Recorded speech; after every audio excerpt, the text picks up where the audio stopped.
Good morning and welcome to Coffee with Rich. Running a little bit behind this morning. Had some technical difficulties to deal with, but we got it sorted out. As you can tell, I'm in a different place than my normal studio. And while we're waiting for folks to jump onto this live stream this morning, I want to thank everybody that will watch in today's live stream, as well as all those that will watch in the days and weeks to come and perhaps watch on YouTube. Please like and subscribe to Coffee with Rich channel on YouTube.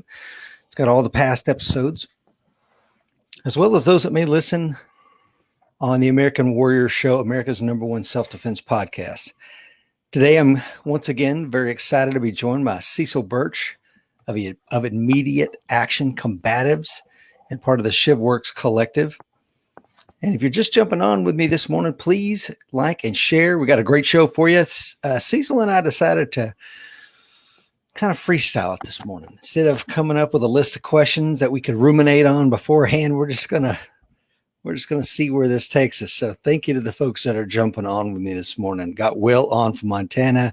John is on from Yukon, Oklahoma. John is coin number 1919. Will is coin number 800. And if you want to know what a coin number is, you're going to have to check out AmericanWarriorSociety.com and take a free 14-day trial on us. We got everything for your self-defense needs. And I think there's never been a better time for it than perhaps 2021 with all the craziness going on. Good morning, Cecil. How are you, sir? Good morning. How about yourself? Outside of the fact that it's crack of dawn here, I'm doing pretty good. Yeah, it's what, 5:50 where you're at, right? 5:50. Yeah, it's bright and early. Yeah, we got Steve Washington with us this morning. Good morning, Steve. Gerald is on. Jared is on out there in Montana. Alan Kelly from occupied Virginia. Mike is on up in Michigan. Tiny from Brunswick, Georgia. Please like and share. We have a great show today. Cecil, for those of us that maybe missed the first time you were on here or the other podcast we did with you, can you tell folks a little bit about yourself, sir? Sure thing. I'm a lifelong martial artist, 42 years in now at this point. I've trained in pretty much everything at this point. Tons of Chinese, Korean, Japanese systems, multiple Filipino martial arts and Indonesian systems, bunch of modern American street fighting combative systems. We got instructor certs and a bunch of them. I don't even pay attention anymore at this point after that long. Most of the last 25 years, I focused mostly on the combat sports, Brazilian Jiu-jitsu. That's my main love, boxing and wrestling. And I just say boxing and wrestling as an umbrella term. I mean, Thai boxing, Savate, judo, sambo, all that kind of stuff. Those are my main focus. And then trying to figure out how to make that stuff work in a modern self-defense paradigm. Multiple opponents, possible weapons on either side or both, legal issues, all that kind of stuff. And then how you train it. I've been teaching since 1987. I've been doing the traveling roadshow gigs since 2005-ish, something like that. Though I think the closest I can come to, because I lost a couple years of my training journals. I don't know, they're packed somewhere. I can't find them. But the closest I've come to is I'm over 7,000 individual students between all the stuff. So a lot of my focus is not just on my own performance, but how do I get other people up to speed that don't have 42 years to work on it. Maybe they need it in a little bit shorter period of time. So that's sort of my focus. And my love of what I do. I compete. I do a lot of jiu-jitsu competitions. I'll do shooting competitions too. I think competition you can't go quite as deep as you do when you're getting ready for a comp. So I'm a strong believer in that kind of stuff. And I shoot, and that's it. That's pretty much. My life's kind of pathetic. Family, jiu-jitsu, and guns. That sounds like my life and many other people on here this morning, like Mr. T.C. Fuller, or perhaps Greg, Corbett, Paul, Walt. Good morning, folks. Please like and share. Got another great show. I want to jump into, I like how you emphasize the 7,000 students that you've taught and imparted your knowledge to. And I would ask you, Cecil, as a broad term, what makes a good instructor, man? It doesn't have to be one thing. Maybe it's a myriad of things. It is a couple things. I mean, I think first of all, I think the two overriding ones. Number one is you've got to understand it's about the student and it's not about yourself. I know there are people who get into being an instructor because they want the ego stroke. Hey, I'm an instructor. Look at me handing out business cards and stuff like that. Or they think they're going to make tons of money doing it. And you are the least important part of this equation. It's the student. You are imparting this knowledge, especially when we're talking about what we're doing. I mean, I think that kind of factor is for everything as an instructor, but especially when we're teaching, potentially life-saving skills, right? It is not about you or your cool guy war story stuff. It's what can you do to help make the student better and more capable as fast as possible. And so that's got to be your overriding thing. And then I think the other thing is you have to have an inherent belief in your own fallibility. You cannot believe your own press. You cannot believe the press of your students who go, oh, Cecil, this is such a great class. This is the best class I've ever done. Well, it might have been their first class. Right. I mean, I love hearing that. Don't get me wrong. I got an ego like everybody else's. I love hearing it. But you can't let that seep into your brain. You have to go, you know what? You've screwed up in the past, both as a person, as an instructor, and in your own training. You're probably screwing up sometime now, currently, and you probably will screw up in the future. So as long as you keep thinking, hey, I need to make sure that I'm not screwing up, that I've got people, peers, friends that can keep me on the right path, that can kind of check what I'm doing, that can say, hey, Cecil, that I saw you put that Facebook thing out. That was complete garbage. Shut up. Don't ever do that again. You have to have that kind of thing. And so if you're going to be an instructor, you need to understand those two things. Everything else good will come from those two things, including students going, oh, Cecil, that was great. But I think you have to start at those two places. And I mean, there's other things about being an instructor. You got to be a student. I think the minute you think as an instructor, you're done learning, I think that's the death of you. You need to be searching out. Like I just, the last couple of days, I was making out a list of some shooting classes I'm trying to get to this year. It's tough. I'm on the road a lot. I'm on the road, and I've got a full-time job too. So I don't have a ton of free time to hit the road all the time. So I've got to kind of balance my own training versus my own selfish desire for my own performance. So I'm kind of going, okay, what do I need to do? Well, this guy's going to be in Arizona. This guy's going to be in Texas. This, maybe I can make this trip to Oklahoma, et cetera. But I've got to plan it out.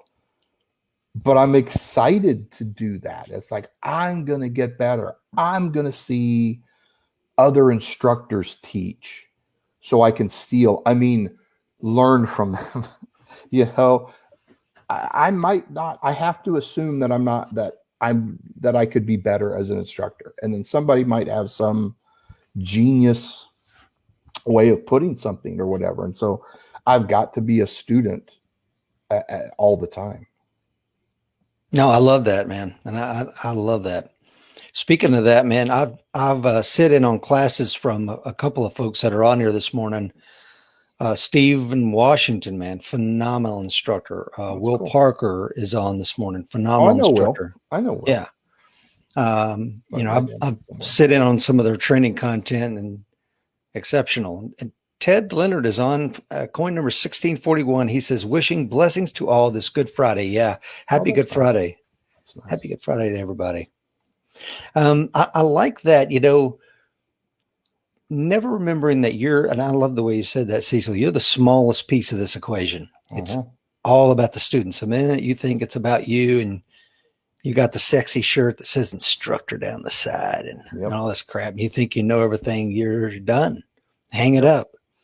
You got to be continually learning. But another thing I find, I'd be interested to hear your thoughts about this. Like, sometimes it's like what's new is what was old. It's like stuff that me and you saw in the 90s, and now guys are like almost relearning it. And they're like, well, check this out, Rich. I'm like, yeah, bro, we were doing that decades ago. Yep. And it's a great technique maybe, and we forgot about it. Or maybe there was this one area that it didn't work, and we kind of like, you know what? Is there anything that you can think of that's kind of like that? Oh my God, all the time. Well, just jiu-jitsu in a microcosm, you do that all the time, right? You're doing something and say as a blue belt or a purple belt. I know you don't know that yet, Rich, but someday maybe you will. Sorry. That was my, my sanctimonious black belt coming out. I may never be a purple belt. I mean, who knows? Yeah, you will. But you're doing something in your game and you get really good at something. Right. You're this guard pass you get, and a couple of years go along and you learn some other stuff and you go, oh yeah, I like doing, some instructor, somebody shows you another guard pass and you start doing that one. And then you're 4 or 5 years along and you go, hey, that guard pass I used to do all the time that I nailed everybody with, I haven't done it in 5 years. And then you go back to try to do it. It happens all the time just because there's always this current knowledge that we have to pay attention to. And not to say you forget what came before, but, we can only do so much. So you're working on new stuff. You're continually working on your own skills. And you kind of go back every now and then. I do that all the time in jiu-jitsu, but I think just in general, it's something as a community that happens. I love this. Right? So the entangled weapons fight, okay. Yeah. Do I think, Craig and the rest of us in the collective, do I think we've kind of done some good stuff there? And were we working it at a time when, late 90s, early 2000s, when nobody wanted to? Yeah, but it doesn't mean we invented it. The J. Henry Fitzgerald in his book, Shooting, published in 1930, written 1927, 28, 29, published in 1930, he talks about the entangled weapons fight. The whole point of the Fit Special, and if anybody ever saw what a Fit Special revolver looks like, it's a very specific thing. It's a very short barrel thing. It's got the front of the trigger guard cut out and stuff. And I know you can't do that kind of stuff, but he had very specific reasons for that. And part of the reason the Fit Special looks the way it does is for the entangled weapons fight. He specifically wanted no more than 2-inch barrel revolver to give you better leverage when the guy's trying to strip it and you're trying to get the gun out in close quarters. And he wanted part of the reason he wanted the front of the trigger guard cut away is if the guy's trying to take your gun away in an entangled fight, he doesn't snap your finger. And you go, whoa, wait a minute. We knew that, or some people knew it in 1930.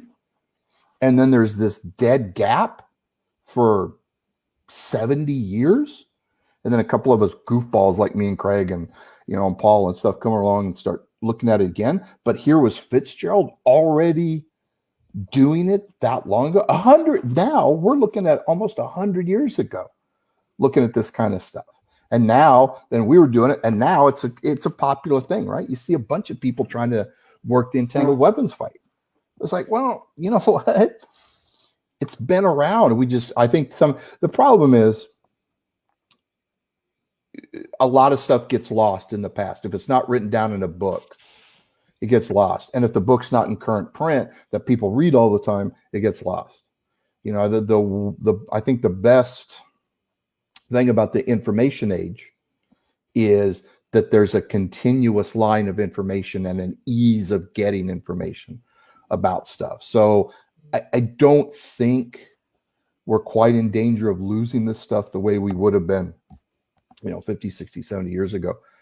But I do think it's interesting that so much stuff that we think is, new isn't, and it comes back occur.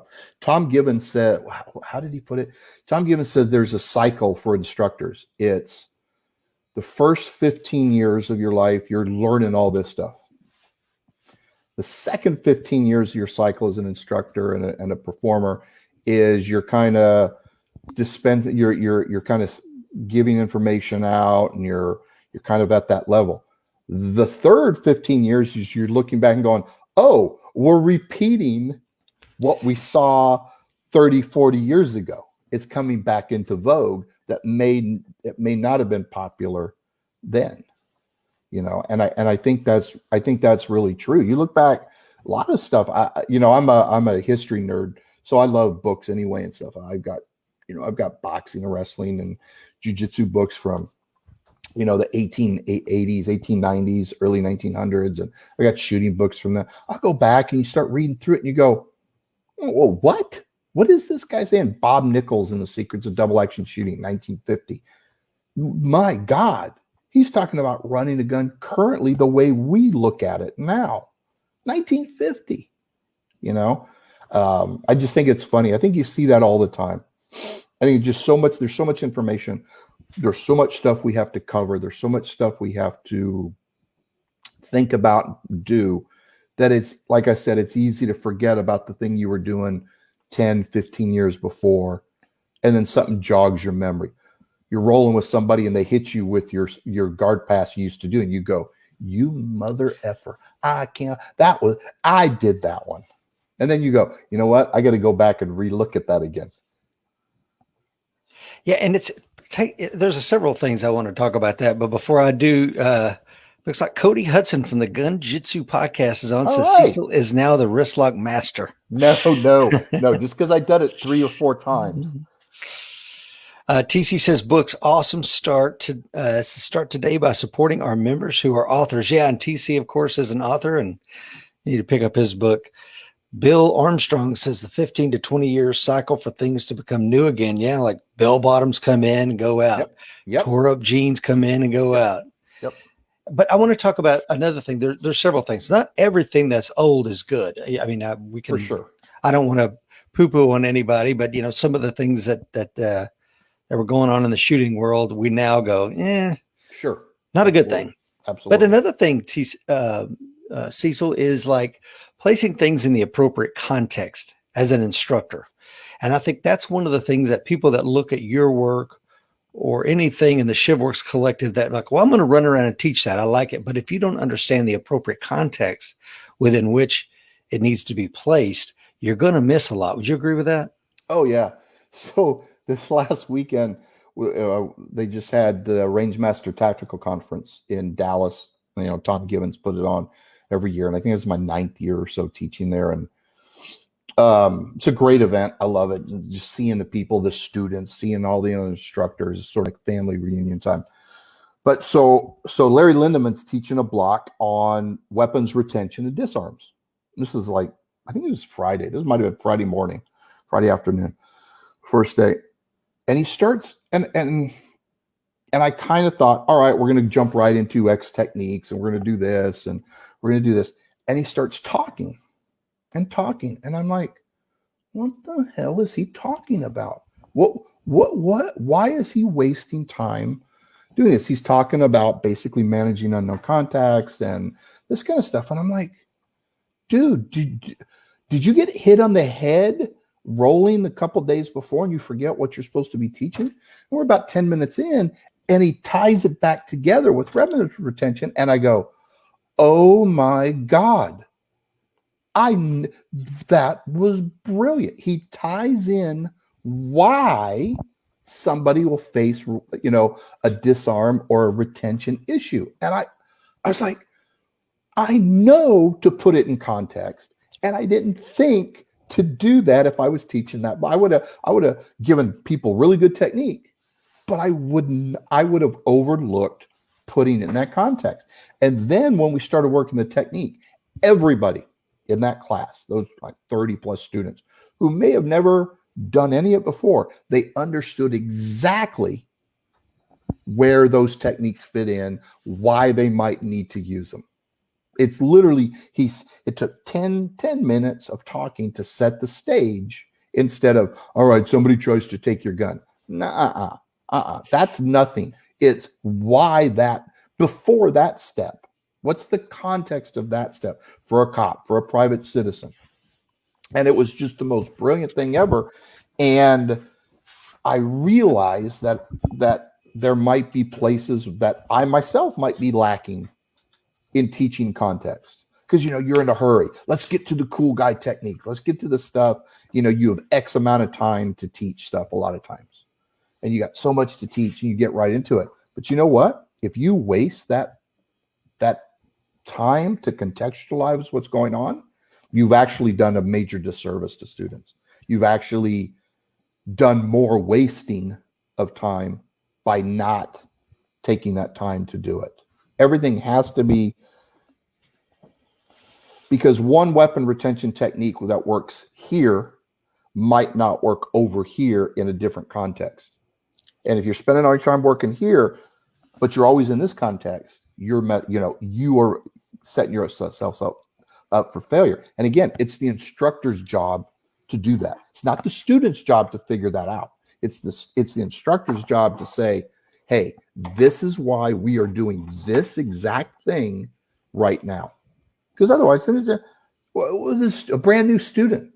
What are they supposed to know? If I just say, hey, here's an armbar from guard. Cool. And I don't tell them the weaknesses and the strengths and where it might be a really good idea and where it might be a really crummy idea to do it, I might just get them killed or hurt. It's not their fault. They're just doing the technique the way I showed them. But I screwed up to, not telling them why and, the how and why behind it. Yeah. So there's a gentleman sent me a video, a BJJ black belt, very skilled guy. And we were texting over the weekend and he's like, hey, check this out, man. And he had videoed himself and a training partner doing a little gun grappling in icy parking lot. So they're fighting in between cars. They're going down on the ground. The blue gun's coming out. One of the retention techniques he used was the old underhook the gun. And I'm like, hey, man, why didn't you use this? And I showed him a video of, me stripping the gun away from my training partner. And he's like, well, that technique doesn't necessarily work good on a frozen parking lot. I'm like, yeah, no kidding. I didn't think about that. So again, context is important because I might teach this and you think this is the cat's meow and I can take this and run with it in every single scenario. You and I talked about it last time, Cecil, and that is that things that work in the dojo are not 100% translatable. Mm-mm. And then we got to think about the student that we're teaching. If I'm teaching a law enforcement class, it may be good. We're going to take in somebody to the ground to do a handcuffing position. But I'll tell you right now, having been a cop and then having worked in corrections, I don't necessarily want to take an inmate down inside of a pod when I'm by myself behind two locked doors. Yep. I want to get that guy out to the rec yard when the door closes behind me. It's just me and him. Yep. Or as a bouncer, I don't want to be on the floor with 2,000 patriots stomping me to death. I want to get this guy out to the fire escape. So the context, man, I can't say it enough, is everything. Yep. It's everything. It's everything in all this, in everything you do. And the other part of it that gets really complicated is sometimes we can be in a context where the technique works perfectly, but maybe there's just one tiny little variable and it doesn't work. And that could be on the street. It could be the academy. Doesn't matter. Just that one little thing. It's just not appropriate. And that's the hard thing. Sometimes I think one of the things that throws people off with any grappling system, because grappling's the most complex fighting methodology on the planet, because there's so much depth and breadth to it. And it rests on those tiny variables that can change in the blink of an eye. And if you're brand new to this, especially say you're coming from the shooting world, which, and this is not an insult. I think it's very true. Shooting is simple. It's your basic, I mean, there's depth to it. I'm not It's saying simple, that. but it's not easy. Yeah, it's simple. It's not easy, but it's not like you're not having to show somebody 800 techniques just to get them to shoot a pistol decently under pressure. You can do the basic stuff pretty quickly. And most of the time, if we're just talking about pure shooting, that's boom, boom, boom. Oh, work your weak hand pressure is not, you need a little bit more there, or adjust your grip here, or go a little deeper on the finger. Those things are adjustable, but those are small and they're not impacted by the other guy. That's the hard part that people don't forget about. It doesn't matter. You're shooting at the other guy. He's not directly impacting what you need to do to perform. Yeah, he's shooting at you, so that's some, but it's not on your technique. Whereas in grappling, because we're in contact with the other guy, if he just falls on you and sags on you, that completely changes what happens. And so if you're used to shooting, let's say you're a really good shooter. Let's say you're a B-class USPSA shooter, and you're really good at local stuff. You take classes and you perform really well with guys like Mike and other people like that. And you go to jiu-jitsu and you're 2 months in and you're like, I have no idea what I'm doing. This doesn't make any sense at all. One day I do good, the next day I do bad. It's all just this giant chaotic jumble. And that can be real frustrating for people because they want, okay, well, Cecil, when this happens, what do I do? Well, here's 8 possible things that can, no, that's not what I want. I want the one thing. It's like, depends. Is he holding your collar? Is he holding your sleeve? Is he controlling your knees? Is this pressure on top of you, or is he hot? All those things change every little thing. And it's really difficult to get that across. So I think it becomes even more important that you establish context with that, because what you learn in grappling is techniques are,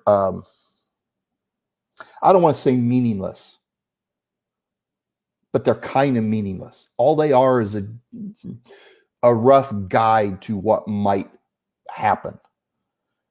And so then context becomes more, understanding the context helps you categorize what you're trying to do, instead of all these jiu-jitsu techniques flying around and you're trying to, well, I'll do this. It's like, no. I'm focused here.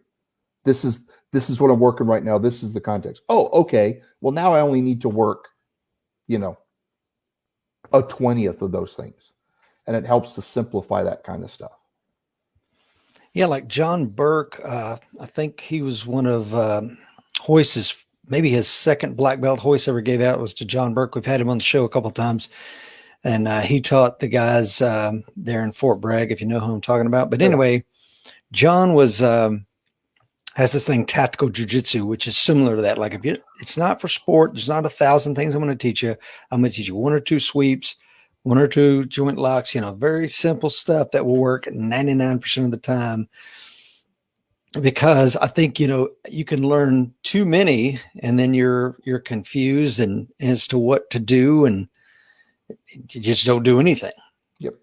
So my instructor, he's literally been doing this since he was like 3 years old.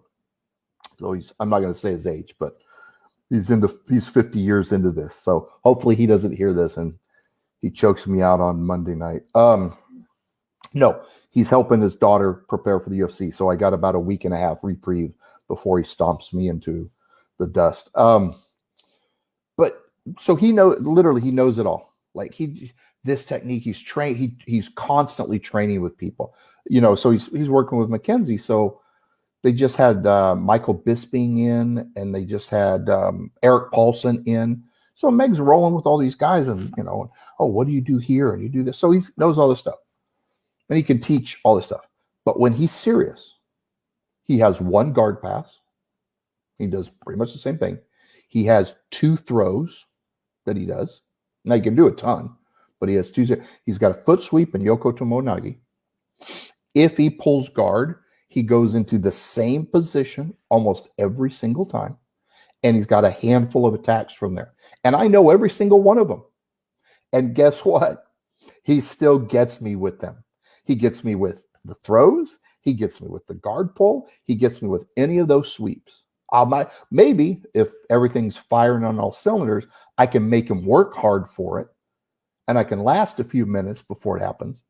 But it's coming because he understands how to use it. He understands timing and movement and pressure and posture and position and base. And he understands all those things. He's not throwing 800 techniques at me to get me to do something. He just knows how to use those things. He literally does the same guard pass. One time we were rolling. We were rolling, I don't know, 3 times a week. And he did the same takedown. He did the same guard pass. And he choked me out the same way. He got me in a modified Darce choke. Same way, every time, for 6 months. And I refused to ask him help. I refused. There is no way he can continue to do this. I'm going to figure out how to stop this. 6 months in, I couldn't figure out how to stop it. And I finally had to say, Meg, how do I stop you from choking me? Oh, Cecil, do this. And I'm like, you have got to be kidding me. Because I never saw it. That's the level of jiu-jitsu that I'm fascinated by. I watch all the stuff and I see all the latest stuff and I love all that stuff. But I'm fascinated by the Hajar Gracies. I'm fascinated by the guy who does that's the core, the stuff that they were doing in 1975, but can still do it to the other best black belts on the planet. Because I'm 56. I can't do a lot of that stuff physically that the 28-year-old competitor can do now. So what's the game that I can play? Well, you know what I can play? The same game that Helio Gracie came up with 50, 60 years ago. Not saying I'm doing exactly that. Yeah, we've got additions, we play half guard and stuff like that. But that core mindset of, this tight game of, like you said, a few moves from every position, couple things, and just played really well.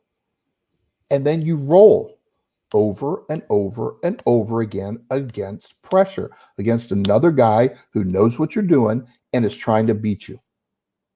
That teaches you everything you need to know. That's the important stuff. I love the art of jiu-jitsu and I want to know everything I can possibly, and I'll learn all the stuff about the stuff I teach, like especially in my seminars and stuff, is like, this is the stuff that's this is the important stuff right here. Everything else is fun stuff. And, you want to get into competition? Cool. And let's do the, because face it, the reason the competition game has evolved has nothing to do with guys just trying to do different stuff. It has everything to do with, if I go against another black belt, right? I'll give you a perfect example. Mike Brown. Right? Yeah. So Mike Brown was my first blue belt. I think he was my first purple belt. And he was probably my second brown belt I ever gave, I think. So I've trained Mike for a really long time. And I don't try to teach people to be me. I certainly don't. And of all the people I've taught, nobody really rolls like me except Mike. Not because I tried to make him that way or whatever, but he liked my game. It fit his physically, it fit him mentally. So the last time, Mike was out in Phoenix and we rolled a couple times, and it's hilarious. Nothing happened. Literally nothing happened because I know everything he does. He knows everything, and it's literally us talking to each other. Oh no, I just saw that. No, I know what you're doing there, and so nothing happened. So if I'm fighting that guy, if I'm fighting Mike in a tournament, what do I got to do? Well, I got to go do something different. I got to go completely outside of that.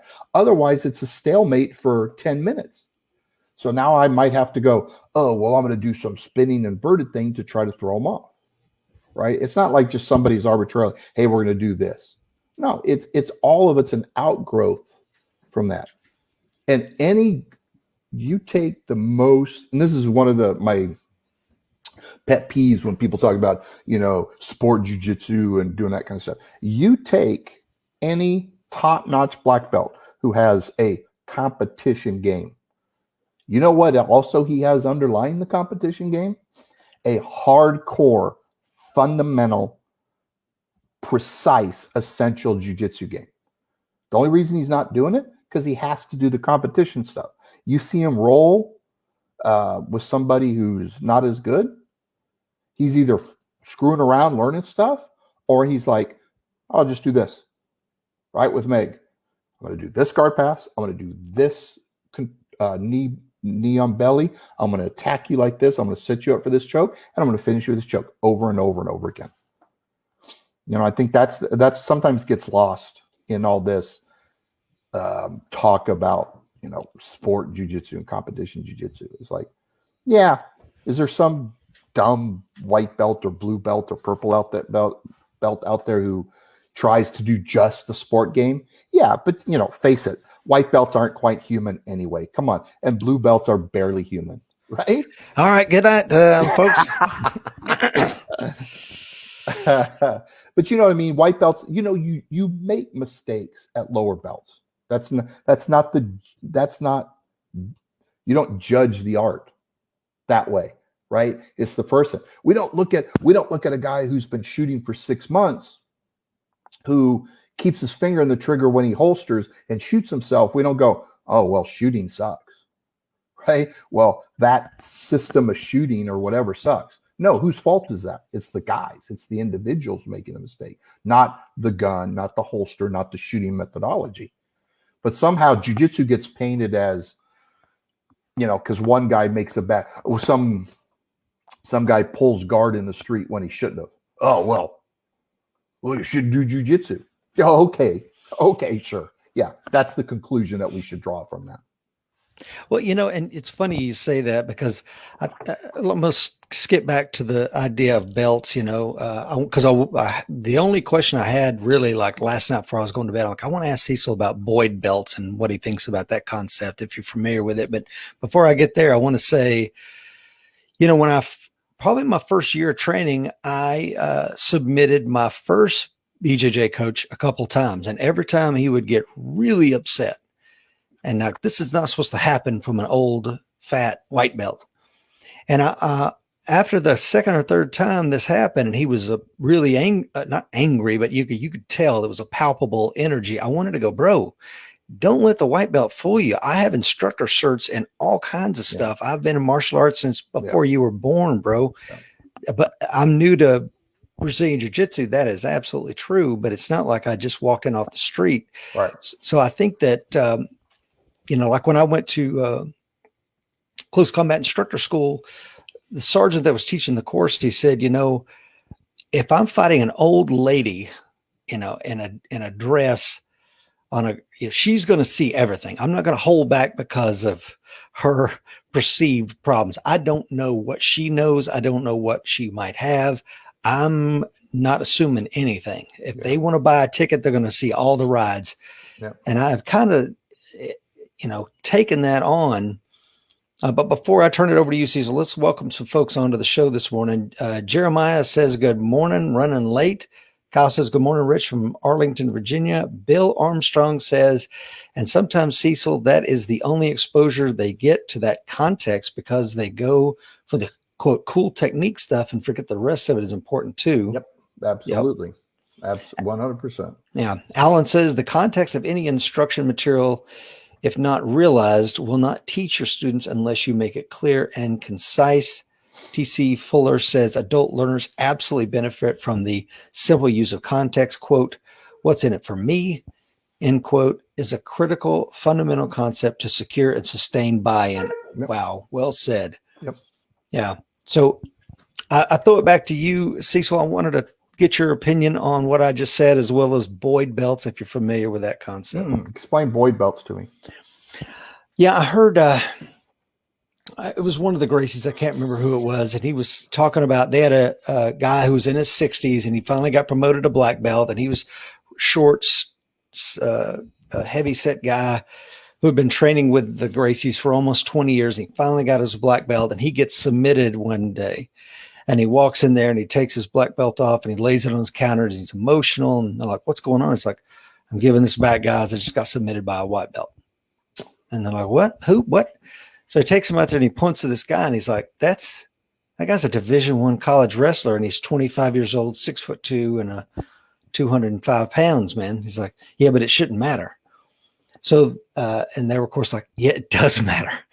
These things do matter. And so they come up with this idea that if someone is 10 years younger than you, looking at what they have on their waist, you can assume another belt up. Oh, yeah, for sure. Yeah. If they outweigh you by 20 pounds, give them another belt. You know, these things have contact. So they come up with this idea of Boyd belts named after that gentleman. Yep, that's one. Absolutely, that is 100% true. People forget that your first comparison at any belt is to your peers. That's the first thing an instructor should look at. How is he doing against his peers? All right, so you get a 25-year-old kid who has no responsibility, no wife, no kids, has he's got an okay job, but nothing that, he's not working 70 hours a week and stuff. He rolls differently because he has different physical capabilities. He has probably less injuries. He has less problems. He has more energy. He has more battery capacity to do stuff. Now you take a guy 45 years old, right? Oh, and let's say the 25-year-old was like a regular athlete, but grew up playing sports and doing that kind of stuff. All right. So now you take a 45-year-old guy, works a job 50 plus hours a week. He's got a wife, got a couple kids. Maybe the wife has health issues. Maybe the kids are busy and he's schlepping them around. He's worried about providing a home for them. Maybe he hasn't been an athlete since high school. He comes in, maybe he's beat up. Maybe he's got, issues. He's got asthma. He's got this or whatever. They're not going to roll the same. Even if they start in the same class, go to the same number of classes every single week, they are not going to roll the same. And if you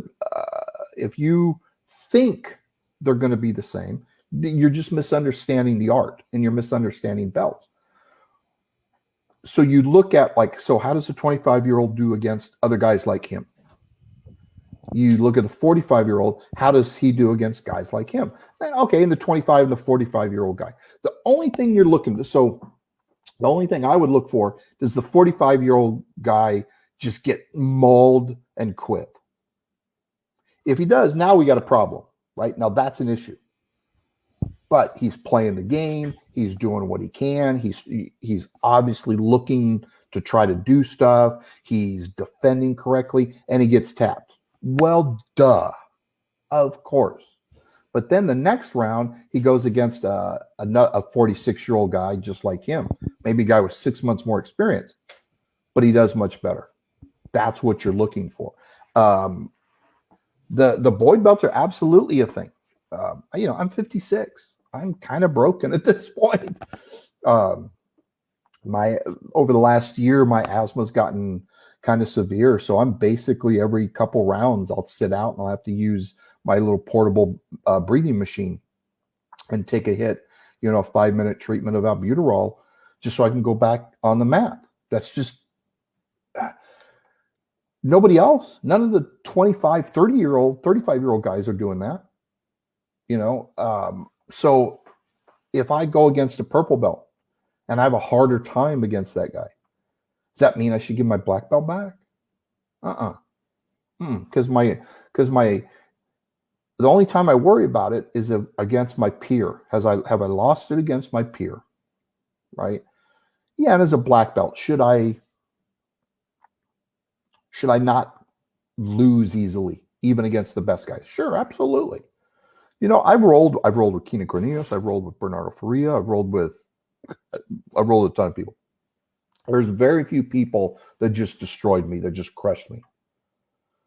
Now they're going to beat me, but I make them work.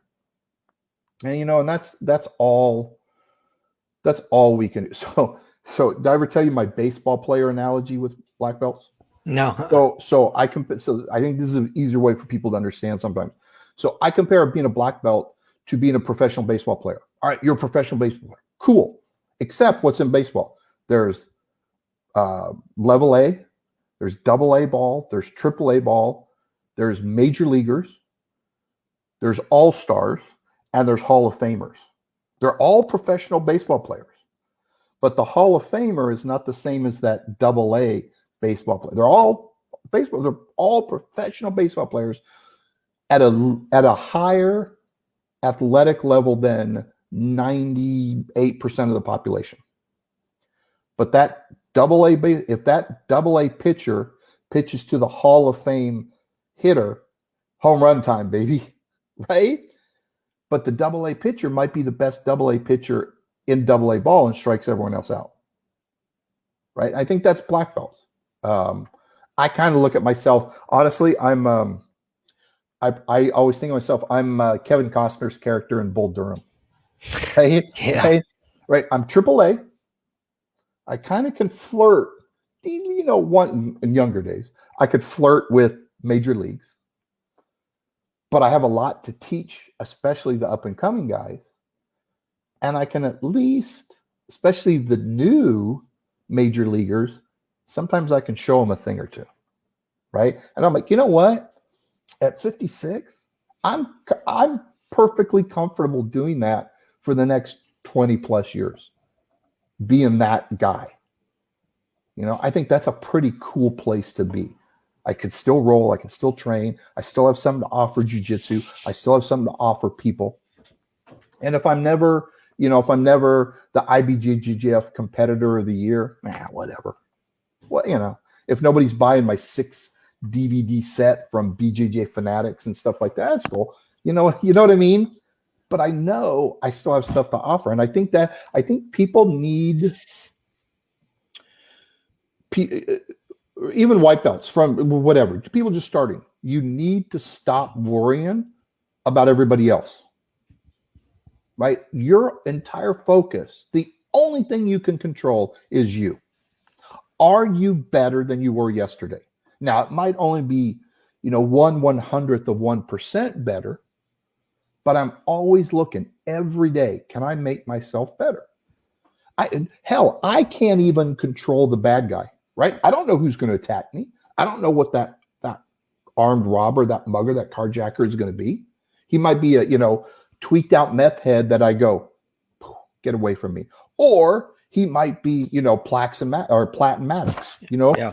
I have zero control over that. All I can control is how I am. Am I better than I was? Can I make myself more dangerous and more capable versus that guy every day? And so if I'm rolling and one day a purple belt catches me, actually a brown belt caught me 3 weeks ago. Yeah, brown belt caught me 3 weeks ago. Now, he's 20 years younger than me, and he's got 40 pounds on me. But he did catch me. Legitimately caught me in a triangle. Okay. I didn't go, bah! And I said, and then I didn't go, we're rolling again. And I did, and then went after him or anything. No, it was like, hey, dude, it happens. Sometimes it happens. You just congratulations. Yeah, exactly. It's good. Now let's see you repeat that, because it ain't happening again. I pride myself. I've lost a lot in tournaments, a lot. But you know what? I've never lost the same way twice. Mm-hmm. Always learn from that disaster.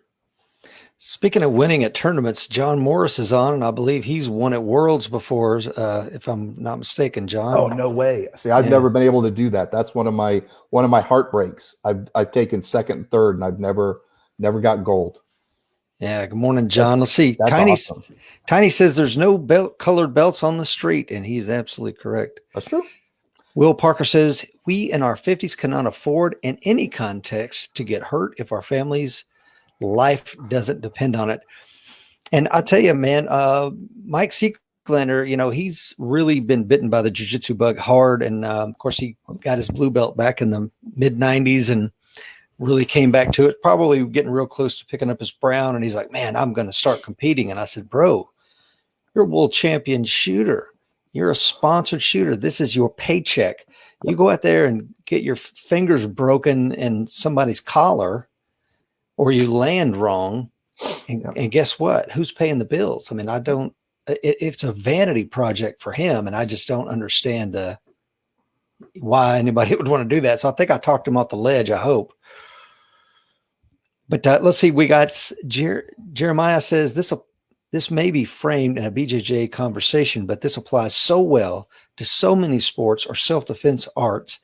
And people forget that the most important guy to beat is you yesterday. Yep. Yeah, I love that.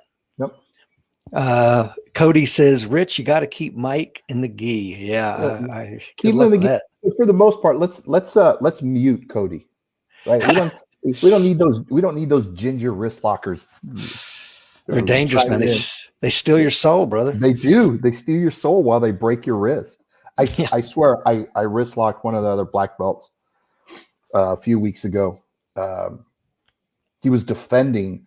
I had the Kimura, and I just couldn't get it. And I'm watching the timer countdown, and I'm like, man, I've done such a good job. I got to get this. And this little voice, this little devil, this little ginger devil on my shoulder went, where's Lockham? Where's Lockham? So I did. I got the tap, and I texted Cody on the drive home, and I'm like, I feel so ashamed of myself, and it's your fault. And he's like, one of us. I'm like, man. And then I did it a week later again, and I was like, man, something's wrong with me. I got to stop talking to guys like him. I love it. I love it, man. And Cody, what's what do you call the one? It's like the newspaper, or what are the newspaper. Yeah. I can't remember the name of it, but hopefully he'll let us know. And John Moore says, yes, I won blue belt no gi worlds in 2015. Nice. Yeah. That's awesome. TC says, good show, gents. I'm off to make myself harder to kill, or at least less chubby. Let's go. Yeah. It's a newspaper. That's what it's called. The newspaper. That's the nice name of it. That's it. That's the polite society name version of the name. Yeah, I love it. So we talked about context. We talked about being a good instructor. Mm-hmm.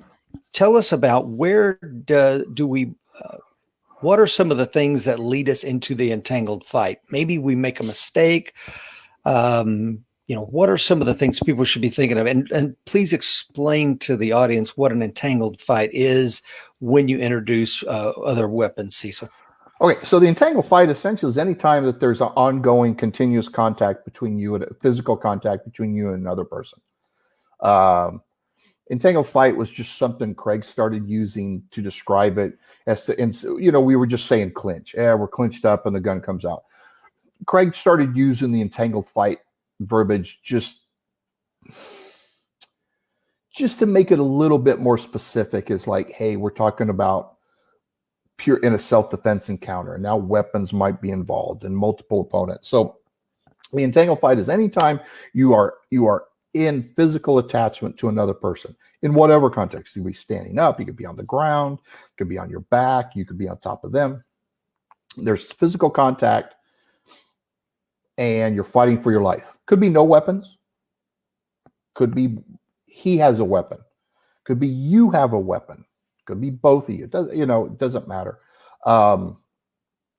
There's usually two places, or there's two reasons where you end up in an attack. Well, let me say it this way. There are people who try to argue that the entangled fight never happens. Right? You could do that a few years ago. Now they just look stupid, but they still try to do it. We got too much video. We have too much documented instances. It does happen to private citizens all the time. It happened historically, right? Here comes my book nerd stuff, right? It happened historically. Frank Hamer had at least two of them. The Texas Ranger that got Bonnie and Clyde, and one of his entangled fights, probably the most complex one, he wasn't a cop. He wasn't a ranger. He was actually as a private citizen in this one situation. That could happen to anybody. During the Public Enemy era, with Dillinger, Babyface Nelson, all those guys, all of them, and their gang members, all of them were constantly in entangled weapon fights during the robberies. You read the book Public Enemies, not exactly written by a jiu-jitsu guy, right? That guy's not, he doesn't even realize what he's describing.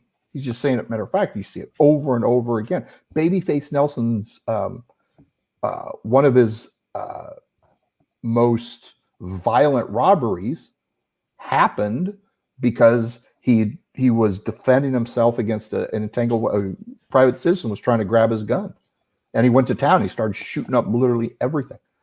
But so the entangled fight happens, but it's not. There's a couple reasons why the entangled fight itself will happen, whether the good guy understands it or whether the bad guy wants to press the fight. Right? If the bad guy's only cared about getting paid and you fight back, he might not get into some entanglement with you. You might just go, boom, I'm out of here. Okay. Here's what does happen. And this is where the critics completely miss out. The range for the entangled fight happens all the time, especially to private citizens. Whether it goes into an entanglement, right now we can look at a couple other issues. But the range for an entangled fight happens all the time. So there's two general reasons why it happens. Number one, you screwed up and you weren't paying attention, right? Yeah, and I know. Everybody is a Spartan, Viking, samurai, face shooting, death dealing operator, and they're, head on a swivel, 360 situation. Exactly, right? Everybody's that way. Except, I'm sorry, that is not how life exists. You take the most switched on tactical guy, and there's going to be times when he screws up because life gets in the way. There are things that happen that are more important in the CPU, that take precedence in the CPU. One time, I always use this as an example in my seminars. The first time I took my youngest son to Disneyland, he was about 4, maybe 5. And it was stupid. We made a huge mistake. We went in the summer, right? So we'd been there all day, and I went with my brother and his family. And so we've got 5 kids with us, and we kind of had made this break. It was like early afternoon, and we kind of, okay, what's our plan? What are we going to do next? Are we going to ride this ride? Are we going to do this? And there's just 18 gazillion people around us. So I'm talking to my brother and my wife, and we're like, what is the plan? And my son was literally standing next to my leg. Blah, blah, blah, blah, blah. I look down, he's gone. And I'm like, at that moment, I'm sorry. If some guy jacks me in the back of the head, it's going to work, because at that moment, there was nothing in my life that was more important than finding my son in that sea of bodies, right? That was the most overriding thing, including above my own safety, right? And I think if we're honest with ourselves, those things happen a lot. Not to that extent. I use that example because it's it's so far on the edge of the spectrum. But you come home from work, you had a crummy day. Maybe your company's going to get bought out, and you don't know if you're going to get laid off or not. All that kind of stuff happens. You pull out, and your wife says, "Hey, stop at the grocery store on the way home, pick up something." When you get out of your car and you walk through that grocery store, are you actually, situationally aware? Is your head on a swivel, or are you worried about, God, I hope in the morning when I go to work that I don't get that notice, right? So we have to be honest with ourselves. We can screw up, right? That could absolutely happen.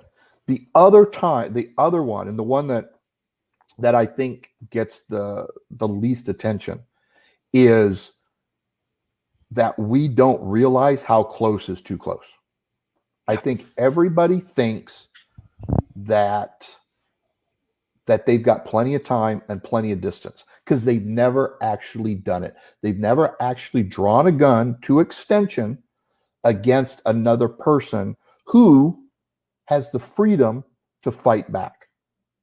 And they don't realize that they're going to be, everybody knows the Tueller principle, right? And the Tueller study, and, a person can cover 7 yards in 1.5 seconds. And we all, spout that off, but nobody looks at the implications of that, right? What's a good draw from concealment?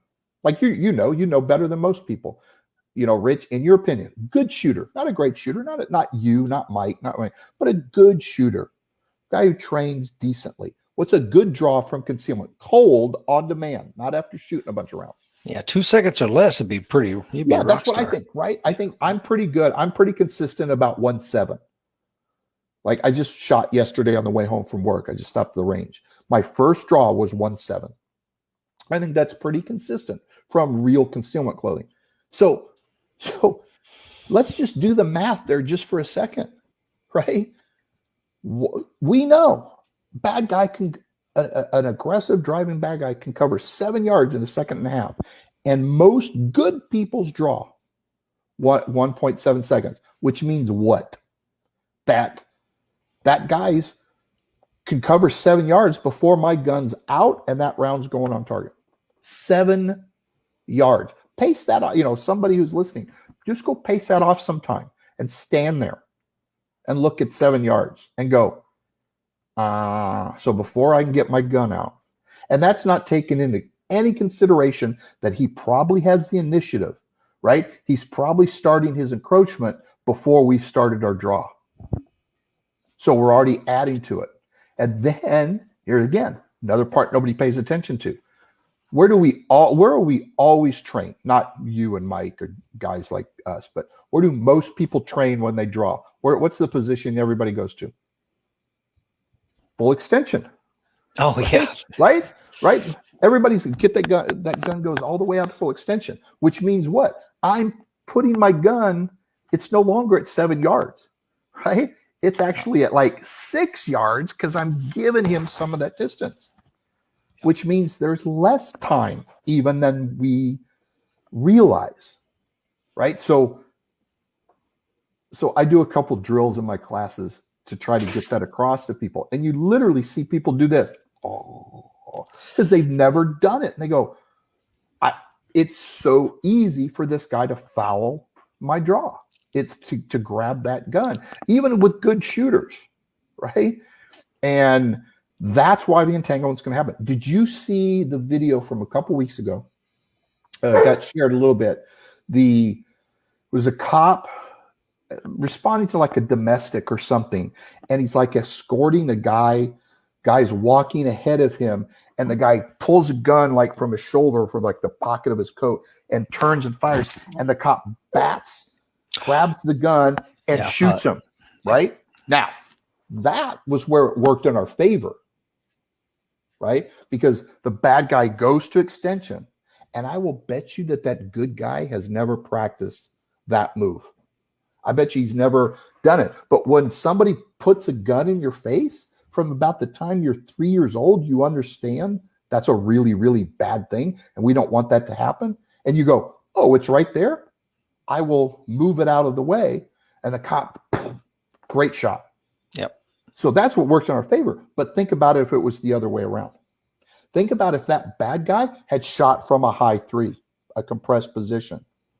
Would that good guy have been able to do anything to that? No. He would have ate at least a couple rounds. But that's the thing that people don't pay attention to, and why it ends up in the entanglement. Once there's any physical contact, that guy's grabbing onto your gun. He doesn't go, ew. And, right? That's a death grip, right? You are now in an entangled fight. Yeah. Anyway, so that was a long-winded way to answer your question, but well, no, and there's a couple of things I want to go with there. I've been in 2 entangled fights myself. One was my second deployment. We're in the Middle East, and our Humvee was ambushed. And as far as I know, I was the only one with a firearm. I had a rifle, and but there was the volume of people, and we're talking about dozens, if not hundreds, of people that were on top of me, and I was alone in the back of the Humvee. And so it goes back to something you said too, Cecil, many times before, and that is, it doesn't matter who brought the firearm to the fight. It's who can control it. So I remember wrapping my wrist around that sling because I didn't want to lose that rifle. I'm holding on to the pistol grip of that rifle for dear life and just muzzle striking folks to get them off me. And then the second entangled fight I was in, and again, at this point in my life, these two entangled fights, I had never heard that word before, never trained on it before. I was a bouncer and I come around the corner and I'm just kind of going to check on the bottom floor of the club. And there's a cop fighting a guy with dreadlocks on the ground for a firearm. And they're both roll. And this had not come out on my earpiece, nothing. I just stumble on it and I see it. So it's me and a cop fighting with this guy who had a gun. And of course the cop had a gun, but his hands are both on the firearm. So again, people that say it's not real, hey man, it's happened to me. It can happen to you. It can happen to anybody. And aside from just saying the war story, I wanted to say, I've heard there's like 3 things you need to have in this entangled fight. Control over the person, because I say, hey man, what happened? It's like, I don't know. I said, well, but you went to the gun too early. And they kind of look at you like, what does that mean? Went to the gun too early? I'm like, well, did you have control over the guy? Did you draw your weapon stealthily where he couldn't see it? Did you have enough distance? So can you talk to those things maybe? Sure. You have to. So the mantra is control the limbs. Once you've done that, you can control the space. Once you control the space, you can control the position. Once you have dominant positional control, you can then it's much easier than to go to the finish. You are now control the finish because you have control over everything. Now that control might only last 2-3 seconds. It's not like there's you look in jiu-jitsu. Yeah, I can take a guy's back. That doesn't mean he's helpless. Plenty of guys get out from it. I lost American nationals from a guy. I had his back and he still got out of it. Right? There's no position that's just, completely solid that will finish the fight. But you usually have at least enough time to make that decision to go, all right, I can, if you're going to deploy a weapon, here's the rule. You either have to have the distance to do that. And we just talked about that the distance is a lot more than you think it is, number one. So you either have to have the distance or you have to have control over the other guy that he cannot foul your draw or foul your deployment, right? I have to be able to use that gun. I have to be able to use that weapon in the manner I need to use it for at least a couple seconds, right? There's not one legitimate firearms instructor on the planet that's worth his salt. He'll teach you to go, boom, walk away, right? Right? Pistol bullets are sucky as stoppers. So you better fire multiple times. So I can't just get the gun out, boom, I just won the fight. Who knows if you even hit him? Who knows if you hit him in a place that's going to do any damage? Right? So you have to use the gun enough to go boom, boom, boom, boom, boom. Okay, probably now I've deterred the behavior in the way I want, or with a knife or impact weapon or whatever you want. So you've got to have those things in play first. If you treat it as a drag race, I'm gonna go, and we see this over and over again. I see this every class I teach, every single time. And I beg people, I'm literally on the ground groveling, please don't go to your weapon too soon. Please trust what you're doing. And what happens as soon as people go under stress, they're scared, they don't realize, and they reach for the magic talisman. Exactly. I got to get my whoopee out because the whoopee is going to make me feel better and it's going to fix the problem. No, if there's no control, if he has as much control over the situation as you do, and that that weapon's introduced, it's up for grabs. It's literally up for grabs. I had a Evo one time in ECQC where I had the guy kind of buried head first into the front floorboard of a car. And I went to get my Sims gun and I started to shoot and it jammed. I had time to try to rack it on the windowsill of the car to try to get it to work because I'm controlling with the other hand. I'm trying to do this. Doesn't work. So I toss it out the window. I'm like, oh, what am I going to do? Oh, he has a gun in his waistband and he's, literally head first into the floorboard. So I grab his gun and get it out. Now, why? Not because I'm a better shooter than him, not because I'm carrying 2 guns or whatever. No, I can do what I want with my gun and I can even use his gun because I had such good control over the position. Arguably, the guy I was going against was a far better shooter than me. It's irrelevant.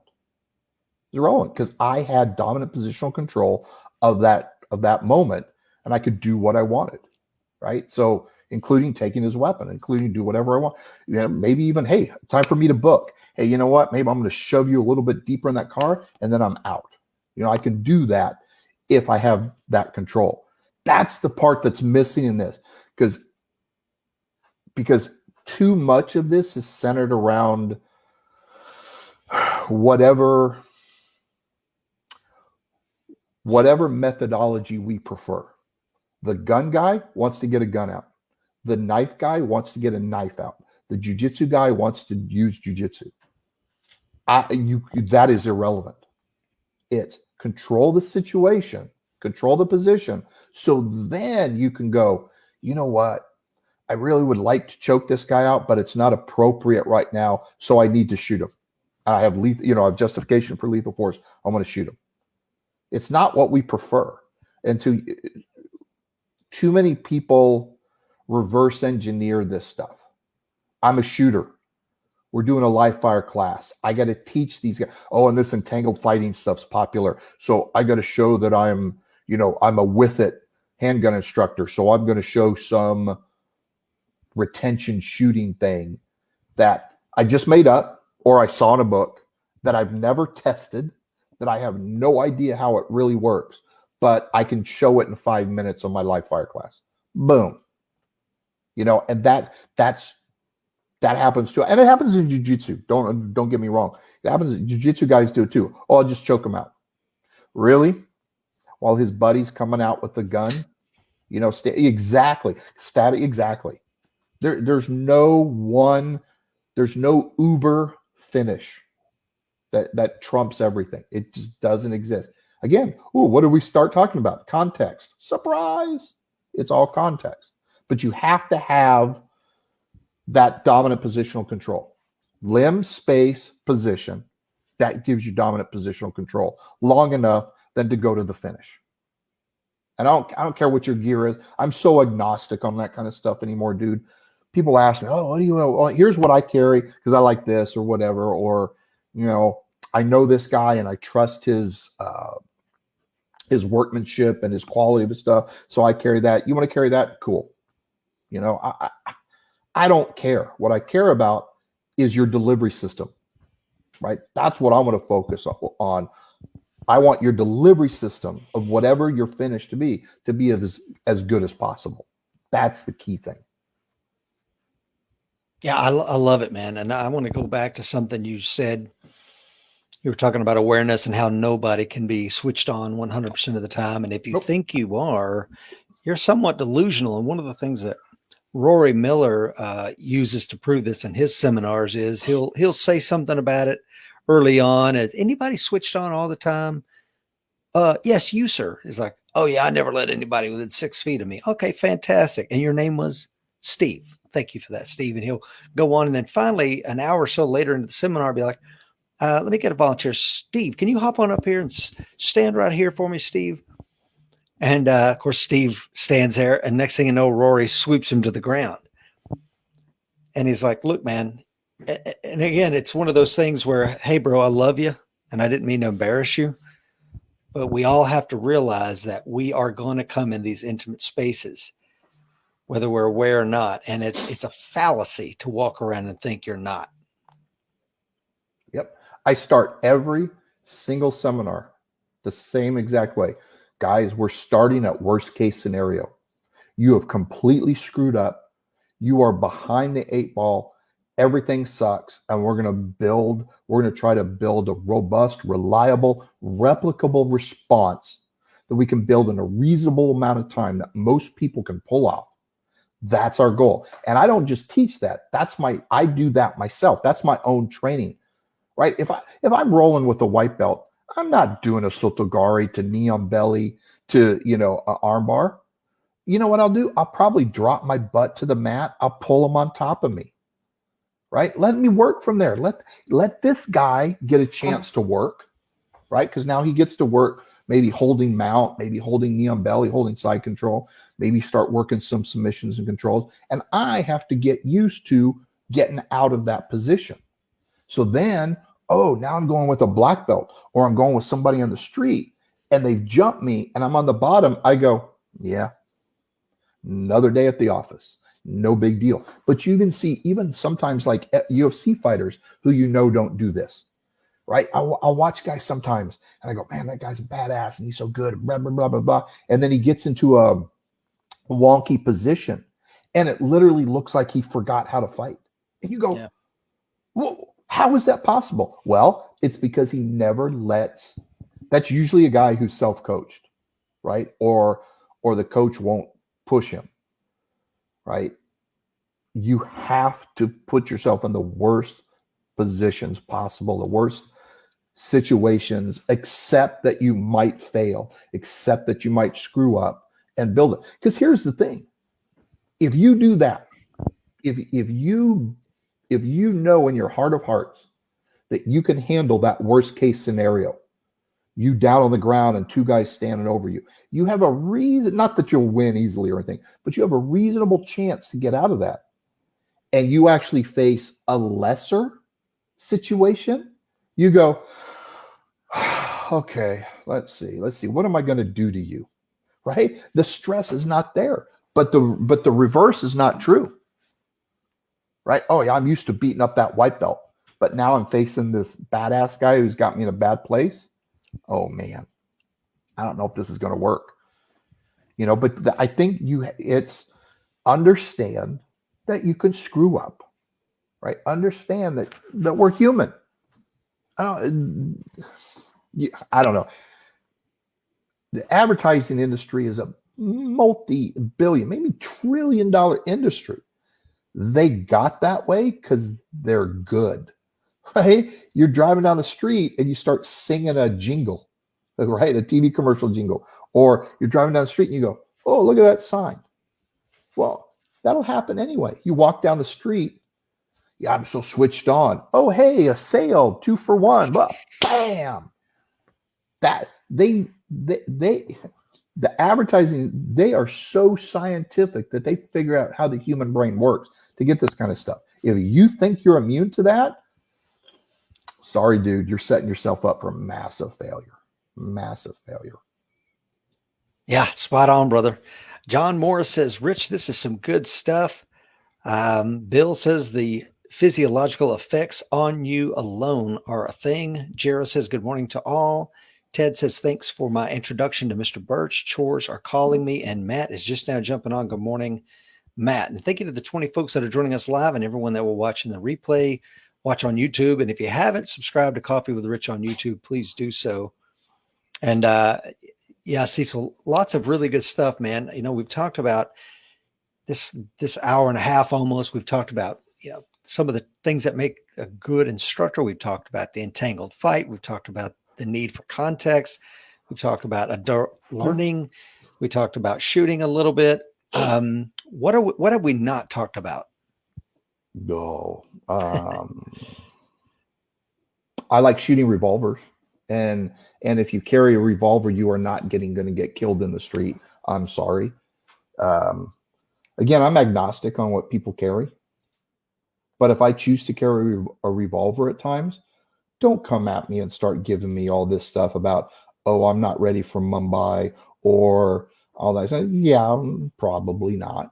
But you know what I am covered for? 99.8% of the potential realistic things I'm going to face. And I run that particular revolver particularly well. So please don't try to, gun shame me. Yeah, that doesn't mean anything. One of my best friends, Justin Carroll, has the website. Oh, yeah. Revolver Guy.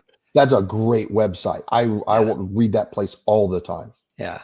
And, you know, he was a contractor and a MARSOC operator. He knows what he's doing. And there are times when a revolver might be just the perfect weapon system. But I Yep. want to circle back to something you said a little while ago, Cecil, when you were talking about, you know, doing a sotogari, going to knee on belly, taking that top position. Sometimes you'll go bottom and let that guy work. Huh?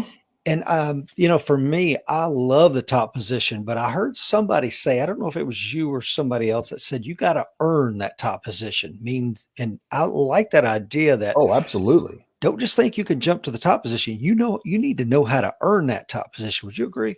Oh, absolutely. That's, like, so at my gym, my academy, my coach has always been everything starts on our feet. Doesn't matter. Yeah, can we pull guard if we want to? Sure. But you know what? When we pull guard, we better do a really good job of it.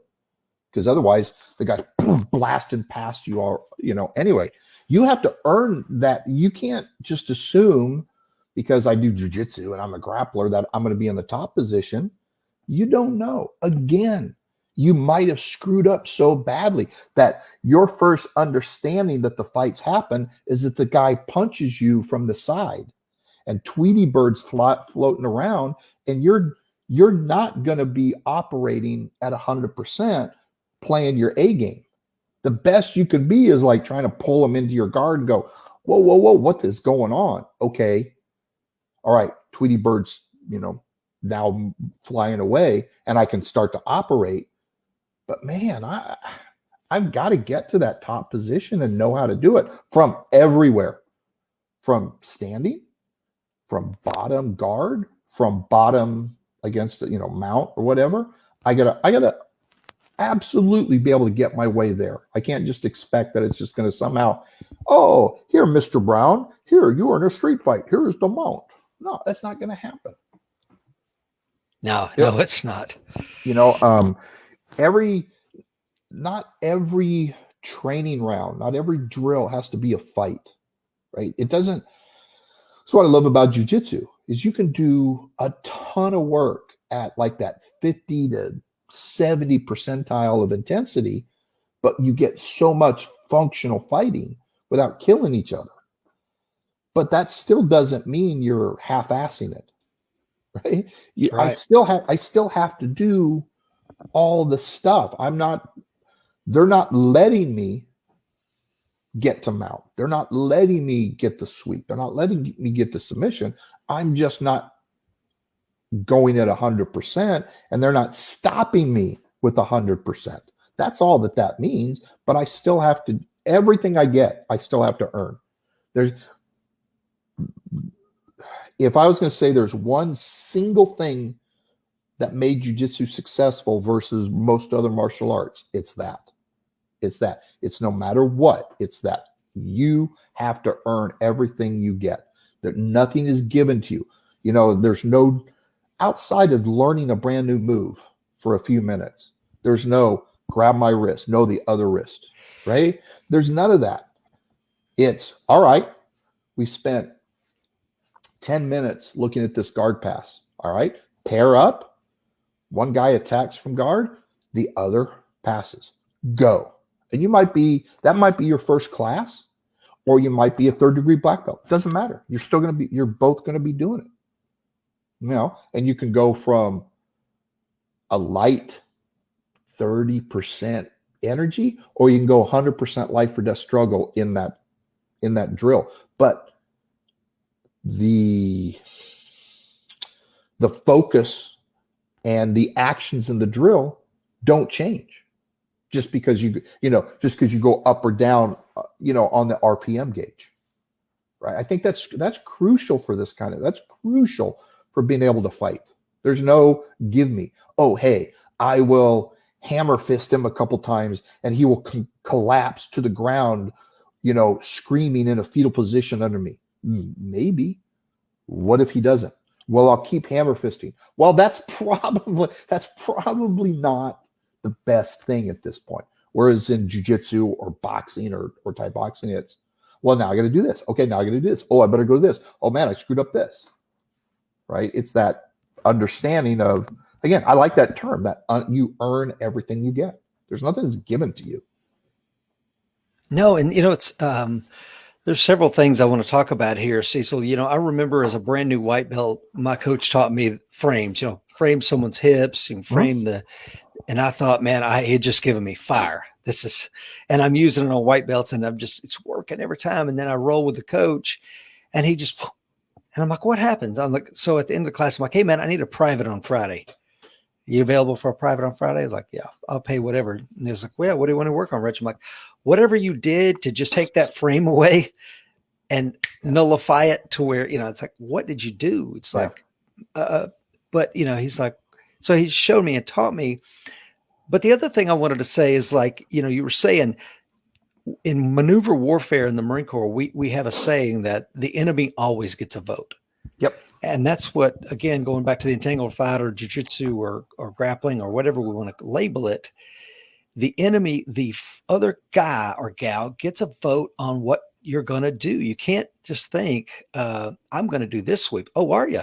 Okay. And I'll guarantee you, so I've never rolled with you, but if you see me setting up a scissor sweep, you're like, oh, cool. Or I put you in a lockdown. You're like, oh, Rich likes to do half guard lockdown. Check this out. Yep. And next thing you know, you're blasting out of it.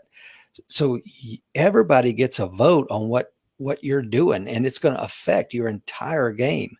And that goes, I think, for anything in fighting. Would you agree? Oh, 100%. It's one of the things that jiu-jitsu has given us across in the training community as a whole, even into the very gun-centric world. I mean, we had Sims guns and airsoft and stuff, late 90s, you could do stuff, but it was kind of hard. A lot of that early training wasn't particularly good. But once you understood that the other guy has the freedom of action to do whatever he can to not just win. See, this is what people forget. It's not just the guy wants to win. He wants you to lose. That's the important, especially when we're talking about criminal violence. He doesn't just want to win, because if he wanted to win, he'd walk away at the first sign of resistance. Now, some do, right? Which is great. Yep. But the guy who's continuing the fight, that violent criminal actor, we're way down the rabbit hole. He's not just going to settle for taking your smartphone at that point or your wallet. He's going to, you are going to pay for that. How dare you? I talked to William about this a lot. He was always fascinated by how violent criminal actors viewed resistance. They hated the idea of private citizens with concealed firearms. Thought it wasn't fair. It wasn't fair. Yeah. Exactly. And so that attitude is going to permeate when you now try to stand up to that guy. Not all of them. Again, a good chunk of them are just care about getting paid, and they're going to take the easiest route. So you start to produce a gun, or you grab onto them and push them away. They might just turn and run. I'm not talking about that guy. Again, that's not worst case scenario. I'm talking about the violent criminal actors, the guy who's already probably been shot multiple times, who's probably been stabbed, who probably grew up being beaten by somebody in his family since he was 5 years old, and getting punched in the face does not faze this guy at all. That's who I'm worried about in this situation. And he is going to press that attack because he wants you to lose. He's going to make you pay for daring to face him. And if you think, if your game plan is, well, I'll just produce this gun, or here's the worst one, I'll put my hand on the gun and go, dude, if you come any closer, I'm going to shoot you, right? Thinking that that's going to make the guy run, you're dead. You're literally dead, right? You have to understand this guy wants you to lose. He's going to get the benefit of it, but he wants you to lose. And so you have to do something to prevent that, because he can do whatever he wants, right? This is the thing. I always found this fascinating. When jiu-jitsu was first going public, this is pre-UFC, 88, 89, 90, 91. And I'm training jiu-jitsu and I'm working with these guys, and I'm seeing all the traditional martial artists and all the magazines doing their how to counter Gracie Jiu-Jitsu moves, right? And it's, oh, how would a Wing Chun guy do to stop this? How would an Aikido guy? And the problem is, so they'll have the photo technique sequence, right? Here, the grappler shoots in on you, and I will drop my elbow on the base of this, or whatever it is. But every single time, and I wasn't the best wrestler, right? But every single photo was like the worst double leg takedown in the history of mankind. Like the guy, had a brain injury and was drunk, right? Doing it. He's starting it from 18 yards away and he's doing one move. Well, you know what? That's really easy to stop. Like if I know you and I are sparring, Rich, and I know that you're going to shoot a double on me, and that's all you can have a good double, but I only have to worry about one thing. Yeah, you know what? I have a pretty good chance of stopping that. But if Rich goes, yeah, but what if I throw a couple punches at you, Cecil? What if I throw a leg kick? What if I shoot in and go for a low ankle pick? What if I go grab your collar and elbow and I start to do something else? Now it's a totally different game. We just exponentially added to the problem in my CPU all the problems that I have to deal with. And that's what people forget about is the bad guy. We're not Yoda. We don't get, oh, he is about to do this move. You're swinging your lightsaber and you're catching all the incoming bullets. You don't get to do that. You have no idea if he's going to punch, if he's going to kick, if he's going to do this, if he's going to go this way, if he's going to do this. You have no idea. You probably don't even know what his capabilities are, right? This guy, you meet this guy in the street, you don't know if he's ever thrown a punch in his life or he's an ex-pro boxer. You don't know, right? And this assumption that I'm going to do my thing, my pet move or my pet couple moves, self-defense technique 3Z, I'm going to do this. I'm going to pull it out of the combat Rolodex. Oh, you're coming at me this way. I'm going to do this. That's not how this stuff works at all. And you have to get rid of that idea, right? Just like in the military. Why do they talk about that stuff to you guys? Why do you war game? Why do you do all that? Because you have to figure out what's the saying, no plan survives contact with the enemy, right? You have to figure out what to do after the plan falls apart. Well, how do you do that? By doing it, right? Yeah. Over and over and over again. Not, oh, here the Op 4 is going to come at you the same exact way every single time, and we're going to have one response. That's not going to work.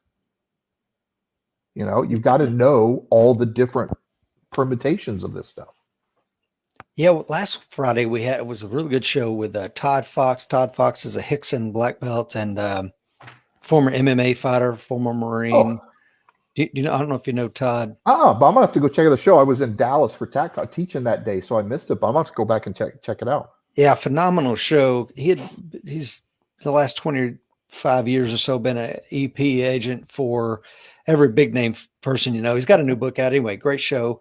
But one of the things that you can go and watch a video of him trashing at Henzo's gym, a Kung Fu master. Okay. And he chokes this guy, but he submits him like 10, 12 times in 3 minutes. It's just like a child. And again, no disrespect to the Kung Fu master, but that guy's still out there teaching it. And you would think that when Todd baptized him in reality, he would have come out of the baptismal waters a convert to, my God, what did you just do to me? Nothing in my Kung Fu background prepared me for the reality of what you just brought. And I'm telling you, man, it's exactly, I think, what you're talking about. You can assume one thing, and a lot of people did before Hoist Gracie showed us what was what in 1993, 94, whenever it was. Absolutely. You can assume a lot of stuff, and we did back in the 80s and early 90s. I was taught a bunch of hokey stuff that I was assured would work, and guess what? Not so much. Nope. I did all of that stuff, and so I don't want to say the system because I'm going to tick people off, and I'm trying not to do that. But there was one martial art that was super popular early 90s. And, you know, it was being proclaimed deadliest art. The head of the system was the deadliest man on the planet. I still remember the Inside Kung Fu cover. And I trained with him. And because I bought into it. And what they, you know, they do the typical, you can't really spar this because it's too deadly. Well, I was young, really stupid, really obstinate. And my training partner, unfortunately, was just as dumb and as obstinate as I was. So what we did was we sparred it. We went to the rec center at Arizona State University because they had a nice padded floor. It was really cool. And we literally, for multiple times a week, for a couple hours at a time, we beat the snot out of each other. And we would try to do this stuff. And here, at the same time, I'm spending hours doing all the forms. I'm doing the moves the way. I'm not just, you know, just doing crappy stuff. I'm making sure that I can do all those actions the way they're supposed to be done. And then we go test it. And so we did this for months. And I assumed the failure of that was my fault. Will and I were screwing it up. We weren't good enough. We're going to keep doing it. So we did it for months and months and months. And after a while, we finally go, well, wait a minute. We look really good doing the form. We do the drills. The instructors are saying we're really good. We've got instructor certifications. But when we spar, either it doesn't work at all, or for it to work, it turns into really crappy kickboxing, right? And this is 93, 94. Now, I'm doing jiu-jitsu at the time, and I was really heavy into Savate. And that helped form, so we weren't going in blind, right? We already had this model of like, this is working. When I did Savate, it looked like Savate. I put the gloves on and we fought a Savate. When we were doing jiu-jitsu, it looked like jiu-jitsu, right? I drill it, spar it, it looks like jiu-jitsu. It's like, wait a minute. Why is boxing, Muay Thai, Savate, judo, sambo, jiu-jitsu, why are wrestling, why do they look like the way they train? But all these martial arts didn't. And finally, through this thick meathead bone, it finally penetrated. Maybe it's not us. Maybe it's the art. Maybe there's something intrinsically wrong in not even the art, but in how they train it. Right? That's the problem. And trying to make a stylized movement out of that. But you start training it because now, thanks to jiu-jitsu, thanks to MMA, thanks to combat sports, thanks to advances in gear and safety equipment, we can start bang pretty heavy and not kill each other. You can start to really test it and you go, huh, this stuff works, this stuff doesn't. Maybe I should stop doing this stuff. Right? And that's really where it ends up. That's really where it ends up. No, I love that, man. And I've kept you on here almost an hour and 40 minutes, Cecil, and I want to be very respectful of your time. I know you got I can't believe anybody wants to listen to me talk that long. I love it, brother. I can do this all day. But I guess I want to close on one thing because we've talked a lot about guns and entangled fights and jiu-jitsu and stuff. But there's one thing I think across the board, 90+% of martial arts instructors, self-defense instructors get wrong, and that's the legal context with which you can apply some of these things. And I think that, one of the things that Mike and I have always tried to do is with this show is, looking at Attorney Andrew Brinka's products and understanding the 5 elements of self-defense. Because I tell you what, man, in my experience as in martial arts from 1981 until today, I have seen this wrong almost all the time, almost exclusively. What are your thoughts? The only people that are worse at understanding legal stuff than gun guys are martial artists. Yes, yes, You know, yes. at least with the gun guys, we've got people like Masad Ayub and we've got Andrew Bronca and stuff. At least there's some authorities out there who are doing this. You know, I was lucky. I got Mass's book In the Gravest Extreme when I was freshman in high school, freshman or sophomore, 1979-ish. And so that right at the beginning, as I'm getting heavy into martial arts and all this kind of stuff, I already had this idea of that there's different legal consequences. But you don't see that in the martial art community as a whole. I remember this guy I trained with who was a contemporary of mine with one of my instructors. Good guy, good solid guy, you know, super athletic, great work ethic and stuff. He's not a gun guy and he doesn't like guns. And he was telling one of my students who also trained with him, he's like, you know, no, I don't want to, you know, if you shoot somebody, you know, there's going to be so much of a legal mess and, you know, it's just not worth the hassle.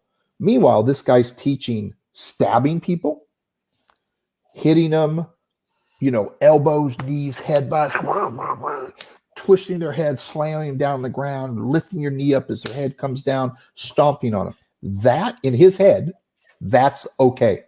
No cop, no legal system, no jury is going to think anything. Oh, it's just martial arts. That's fine. But if I shoot somebody, that's bad. I mean, the ignorance of it is just awful. It's just awful. Self-defense is self-defense. It doesn't matter the tool, right? There's some guys out there trying to say, oh, if you use a knife, it's going to go worse against you. No, it's not. No, it's not. I actually talked to a guy who actually went to the law library at the local university because they have a college of law. And I asked him, hey, do me a favor. See if you can dig up any case law post-World War II. Because you can't go back, you know, you can't go back before that. Doesn't make sense. But I said, find me any case law post-World War II where a legit self-defense situation where a guy went to jail only because of the knife. There was no other level. He couldn't find one anywhere in the United States back to World War II. It doesn't exist. What screws people up has nothing to do with the tool. Now, the tool might add to it, right? If you're, you know, if you're one of those guys who shoots somebody and you've got a Punisher, you know, plate on the back of your Glock or, you know, whatever, and there's something wonky in the situation around the shoot, they're going to add, you know, every prosecutor adds stuff like that. But if everything else is legit and you have one thing off there, you're not getting prosecuted for that. But again, you need to understand this kind of stuff. And it doesn't matter. I shoot him, I stab him, hit him with the sap, throw him really hard, get a perfect Osotogari, slam the back of his skull into a parking stop, punch him. Doesn't matter. I better have some legal justification for that. And I better be able to articulate that legal justification when the first cop rolls up and goes, son, that guy that his brain is cracked and bleeding over that concrete curb, what went on? Oh, well, he attacked me and I threw him down. Yeah. Okay, good. Junior, you're going to jail. You know, it doesn't matter. I didn't use a gun. I didn't use a tool. Yeah. And a lot of people think, well, you know, CYA, cover your ass. Well, the new version of that is, can you articulate? Can you articulate? But there's a second piece to that from the legal side of the house is, can your articulation be founded in evidence? And you could say what you want, but if the evidence runs contrary to your articulation, then that's a problem. So can you articulate, and it can be found in the evidence. And you better know that. You better know that ahead of time, because you're not going to figure it out after you just had a life or death encounter. You better know ahead of time, like, I need to do this. I know Mike did when he was doing Best Defense, he did some episode that was really good. I still remember it was a guy, because I remember he was in a pickup truck and the guy had to defend himself with the shoot. And then they went over all that kind of stuff, pointing out witnesses and, that gun over there, that's the guy's, all that kind of stuff. Yeah. It's like, you better know that ahead of time. You better not, because you're not going to know that. When all this stuff is happening, you're like, oh my God.